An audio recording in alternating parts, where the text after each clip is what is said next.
തെരഞ്ഞെടുപ്പ് അടുത്തിരിക്കെ ന്യൂനപക്ഷ സംഗമം നടത്താൻ ഒരുങ്ങുകയാണ് സംസ്ഥാന സർക്കാർ. അടുത്ത മാസം കൊച്ചിയിൽ ന്യൂനപക്ഷ ക്ഷേമ വകുപ്പിന്റെ സെമിനാർ സംഘടിപ്പിക്കാനാണ് തീരുമാനം.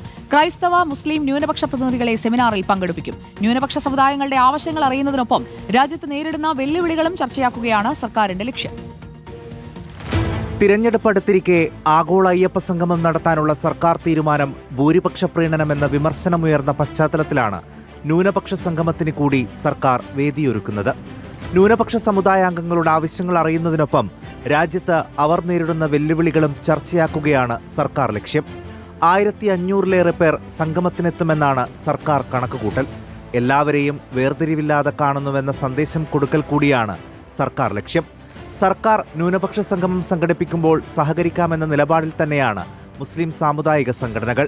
പ്രതിപക്ഷത്ത് നിന്ന് മുസ്ലിം ലീഗ് സ്വീകരിക്കുന്ന നിലപാടാകും ഇനി നിർണായകമാവുക. ഇപ്പോഴുള്ള സാഹചര്യത്തിൽ അതിന് അജണ്ട എന്താണെന്ന് പഠിച്ച ശേഷം മാത്രമേ അതിനോട് സഹകരിക്കുമോ നിസ്സഹകരിക്കുമോ എന്ന് പറയാൻ പറ്റൂ. എന്നാൽ ആളുകളെ മതത്തിന്റെ പേരിൽ വേർതിരിക്കുന്നത് ശരിയല്ലെന്നായിരുന്നു ഫാദർ പോൾ തേലക്കാടിന്റെ പ്രതികരണം.